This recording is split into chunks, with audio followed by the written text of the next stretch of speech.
L'autre jour, je regardais par la fenêtre persuadé que la pire abomination de ce monde avec les gosses, c'était la trottinette, et je me suis surpris à me dire que finalement, c'était pas si mal.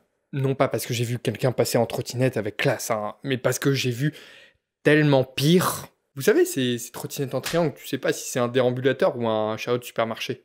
J'en avais déjà vu avant, hein, mais je pense que mon cerveau l'avait juste effacé de ma mémoire. Et s'il pouvait le refaire, ça serait sympa. Bref, rien à voir avec la vidéo puisqu'on va s'attaquer à un nouvel épisode du choix du matos. Alors salut mes petits bushings, j'espère que ça roule.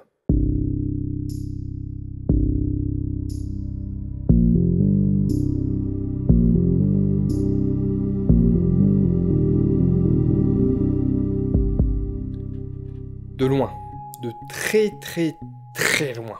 La question que vous me posez le plus, et c'est tout à fait normal, concerne l'achat de votre première longboard. Bon, déjà, faut comprendre une chose, il n'y a pas d'un côté les longboards pour débuter, et de l'autre les longboards pour plus expérimenter. Juste des gammes différentes avec des prix différents. Contrairement par exemple à une caméra ou une planche de surf qui moins chère sera plus facile d'utilisation, ici justement, une board de meilleure qualité, donc plus chère, pourra être plus facile à rouler. Ceci étant dit, comment choisir votre première longboard? Ça va dépendre de deux choses. Votre budget et ce que vous voulez en faire.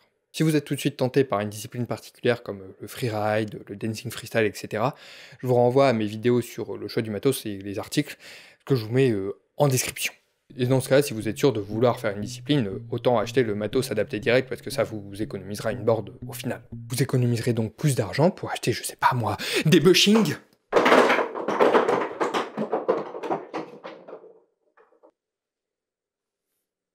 Je pense que je vais retrouver des bushings partout dans ma chambre pendant un moment encore. Donc ici, on va se concentrer sur les boards pour se déplacer, les boards de cruising. Pour garder ça simple, vous avez notamment deux choix pour la forme, les pintail et les drop through. Pour ce qui est de la taille, ça ne sera pas si important. Ce qui va en rassurer certains. Ah, elle est toujours facile celle-là. Les pintail ont donc cette forme de goutte d'eau, tandis que les drop through auront leurs trucks qui vont passer à travers la planche. Vous voyez, c'est fixé au-dessus.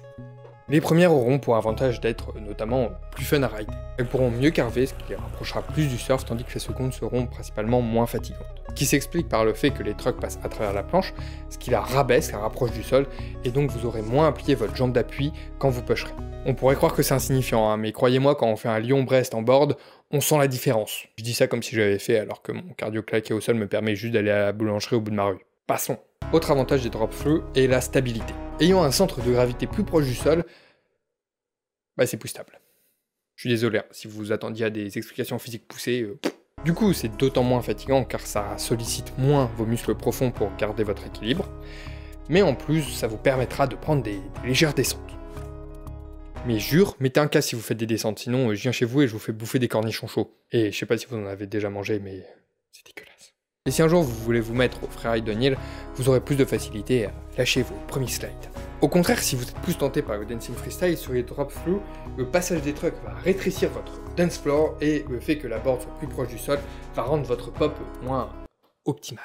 Donc bien que ça dépende des modèles, une pintail sera généralement plus adaptée. Et bien sûr, ça ne vaut pas une vraie board de dancing. Maintenant, pour quelques marques par rapport au prix, si vous ne voulez pas ou ne pouvez pas mettre plus de 100 €, je vous recommande du Decathlon.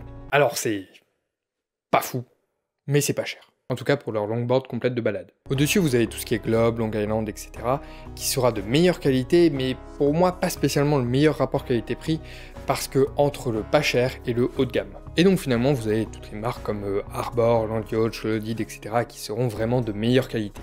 C'est plus cher, mais on sent vraiment la différence, notamment au niveau des trucks. En soi, tout ce qui est équipé de Paris, Caliber, Beer, etc. sera très bien pour se balader. Par contre, je vous recommande pas trop les marques inconnues qui font des boards bas de gamme ou alors qui ont mauvaise réputation, parce que vous pouvez être déçu à tel point d'avoir une mauvaise représentation de la longboard. C'est possible que non et que vous soyez bien surpris, hein, mais c'est un peu comme les verrines des buffets des repas de famille, tu sais jamais sur quoi tu vas taper. Et juste petite info que je glisse comme ça, à moins de trouver des pièces individuelles en promo chacune, une board complète va généralement coûter moins cher. Enfin, une fois que vous aurez trié selon vos désirs et votre budget, vous pourrez vous tourner vers les autres caractéristiques et tout simplement aussi le design.